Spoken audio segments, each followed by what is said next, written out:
Hello, it's John Heaton, and today I'm going to review or re-review Tonight's the Night from Neil Young, which is 50 years old this year, not this month. It came out in June 75. So this is the front cover, and we've got the band on the back cover there. So there's a bit of history about this album because it's the third and final part of the so-called Ditch trilogy, so what happened is, first of all, Harvest came out in 72, huge commercial success, hit single like Heart of Gold and Old Man on that album, very well received by the public and the record company. And then he said he found the middle of the road a bit boring, as he said, so he headed for the Ditch. And the first element of that, the first of the trilogy, was Time Fades Away, a live album, which came out in October 73, but was recorded live February to April 73. And then we have On the Beach, which was released in July 74, but recorded in November 73 to April 74. And then Tonight's the Night, which had been recorded in sort of back end of 73, August, September 73 for the most part, didn't come out until June of 75. And when he first took it to the record company, they were pretty horrified.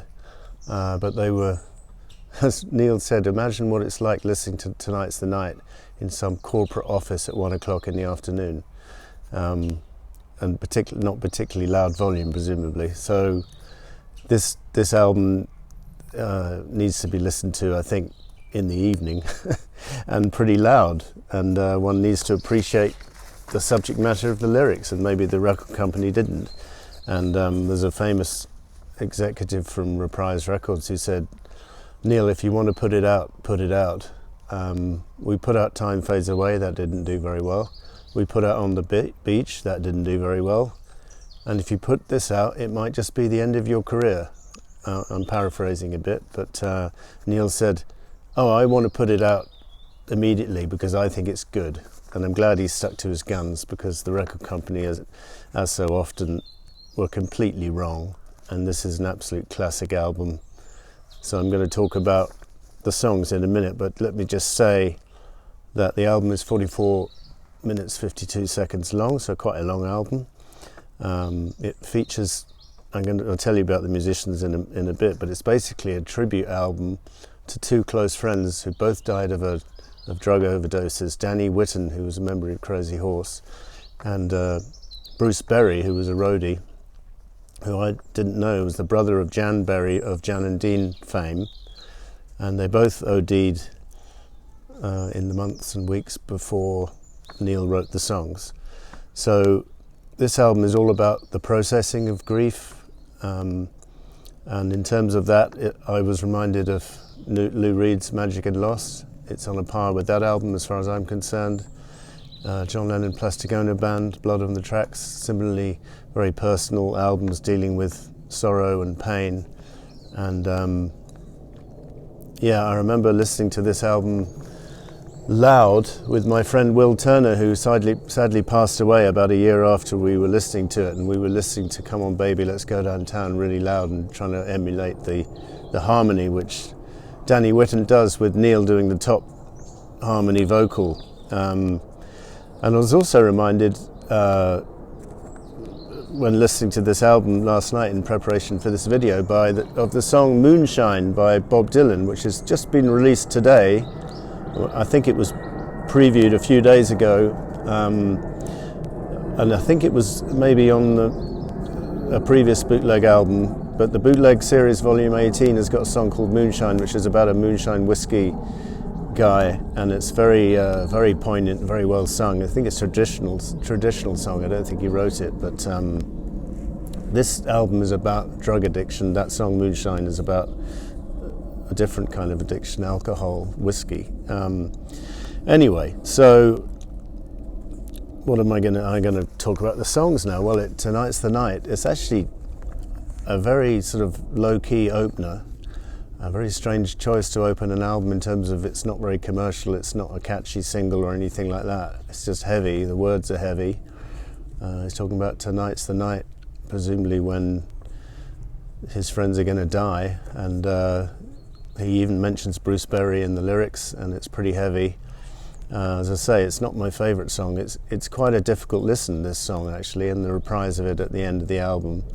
I have other songs on the album I prefer, but it's a statement. And when he performed this album live, he made no apology for singing these bleak songs, and I don't think he did very many of his hits on this tour. He just played the album from start to finish, more or less. And I think the live album, which I do have here, which came out in 2018, does have an extra song, Walk On, which featured on the Beach.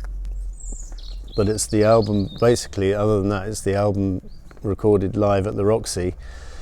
And there were 2 tracks which were not on the live.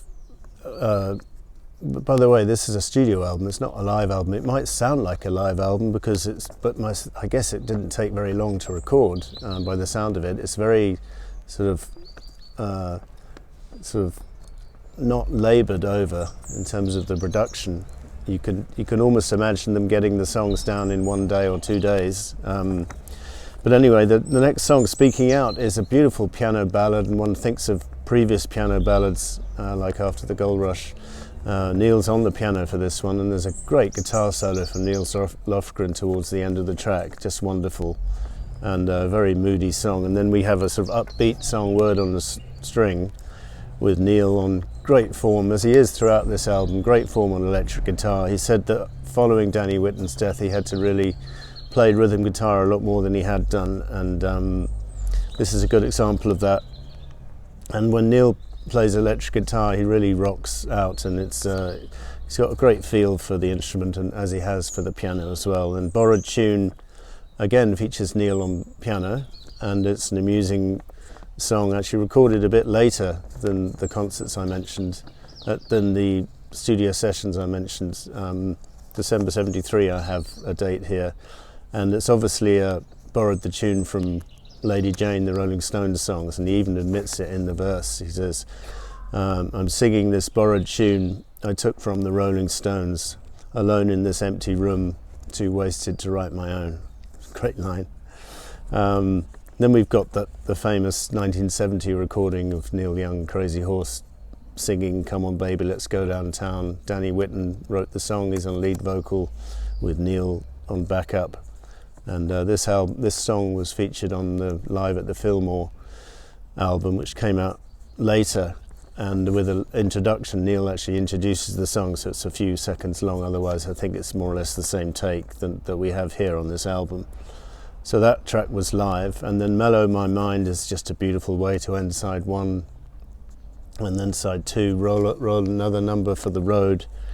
It's just a gorgeous sort of country-esque song, and one of the more, I don't know if I call it catchy, but commercial songs on the album, with an amusing lyric. Then Albuquerque, one of my all-time favourite Neil Young songs, not just on this album but on any album.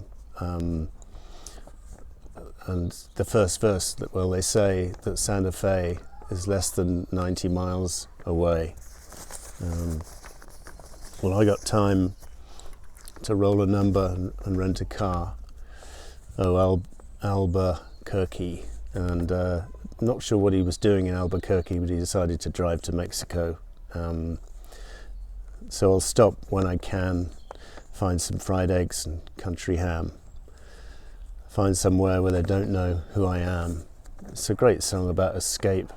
I don't know what he's escaping from, but it's just beautiful. And the way he pronounces the title word, Albuquerque, it's just a beautiful melody, beautifully sung, beautiful harmonies. Just love everything about it. New Mama, talk about great harmonies. I think on reading the credits, most of the band are singing sort of backup vocals or harmonies, which brings me on to the musicians I'll talk about in a minute. Look Out Joe was recorded in December 72 and features some outstanding lyrics. Remember Bill from up on the hill, a Cadillac put a hole in his arm. but old Bill, he's up there still, having a ball, rolling to the bottom. Very honest lyric about drug addiction, and you know, when someone is on drugs, they're having a ball right until the moment that they die. So that I think that line, having a ball rolling to the bottom, is very apt. And but that song, I think, probably written before Danny Whitten passed away and Bruce Berry, so quite prophetic in that sense. And I think I read somewhere that Neil ran away from heroin. He was once in a car and someone was scoring heroin, a friend of his, and he just ran out of the car and legged it. So he himself has never been addicted to heroin. He was addicted to plenty of things in his time, but not heroin. And sadly, a couple of his friends died from heroin overdoses. And actually the story is that Danny Whitten, towards the end, could hardly play a note. And so Neil actually said, he released him from the band, said, you know, you can't play, there's no point in you being part of this.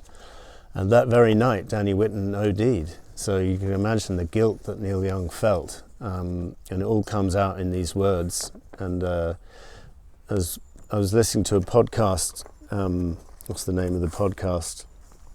David Duchovny of X-Files fame was a guest of Josh Adam Meyers. And you can find that on Spotify if you just look on Tonight's the Night podcast. And he was quite interesting talking about this album. In the way that it processes grief. But actually David Duchovny was saying that the autobiographical sort of backstory to an album, he said, is not important to him. It's the music which speaks. And he'd rather, in a way, not know about the backstory, you know, a couple of friends of Neil dying, and he just rather listen to the way Neil expresses himself vocally or musically, and which I found quite interesting. I don't totally agree with that. I quite like to know the background, but anyway, that was his view, and I love the way that those two guys sort of enthuse about Albuquerque. It really is a beautiful song, and Look Out Joe was the favourite of Josh Adam Meyers, the host, and I can see why. And apart from Remember Bill from Up on the Hill, there's another verse which says, Remember Millie from down in Philly. I think that's a pretty clever line. So I've talked about the songs. Now, Tired Eyes is about a drug deal gone wrong, and it actually happened to a friend of Neil's. He got shot, I think. Tragic. Just one of those things which can go wrong in the drug world if you're involved in drugs. And great harmony vocals on this album, and a very resigned vocal. And originally this song was going to feature very early on in the track list, but as it is, it's sort of towards the back end of side 2, so it's sort of air of resignation about it. But apparently the original track listing was absolutely harrowing and didn't have Look Out Joe and didn't have Borrowed Tune, and so it was pretty bleak. Anyway, then we reprised Tonight's the Night at the end. So the musicians, Neil Young on guitar, piano, harmonica, Ben Keith pedal steel guitar, Niels Lofgren piano and guitar on certain tracks, including that wonderful solo on Speaking Out. Danny Whitten vocal, electric guitar on Come On Baby, Let's Go Downtown. Jack Nish on electric piano on Come On Baby, and piano on Look Out Joe.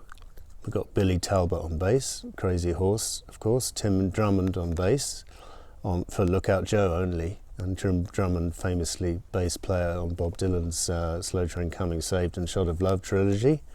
Ralph Molina, Crazy Horse, of course, drums. Kenny Buttrey, drums on Look Out Joe. Kenny Buttrey, famous for playing drums on Blonde on Blonde. John Wesley Harding, Nashville Skyline, Self-Portrait from Bob. And Harvest Moon, Silver and Gold, and a couple of others from Neil. Recorded at the SIR Studio Instrumental Rentals, Hollywood, California. In the charts, didn't do very well, this album, so, maybe not surprisingly, because it wasn't very commercial. It was the antidote of commercialism, really. Number 25 in the US, 19 in the Cashbox charts in the US, 48 in the UK, a bit disappointing that, 12 in Canada, where Neil's from, number 10 in in the Dutch charts and number 11 in the French charts. So it did better in parts of Europe than it did anywhere else. The live album, as I say, came out 7 years ago, is a good companion to this. And then we've got the Ultimate Music Guide, and all of the albums have an essay, and this album of course does as well, and the essay is by John Dale. It's a good one, and they rank all the songs. Interesting contemporary review from the NME. This selection of songs does nothing whatsoever to enhance Young's credibility. We all know he can do better and even has better songs around. So why do you release it? Is he really just laughing at us for taking him so seriously? Well, he couldn't have been more wrong. They're very generous about the track ratings. They give Tonight's the Night, the title track, 5 stars, Speaking Out 5 stars, Word on a String 4 stars, Borrowed Tune 4 stars, Come On Baby 5 stars, Mellow My Mind 5 stars, Roll Another Number 4 stars, Albuquerque 5, New Mama 4, Lookout Joe 4, should have been 5 in my opinion, Tired Eyes 5, Tonight's the Night Reprise 5, and it's a good essay, as I say.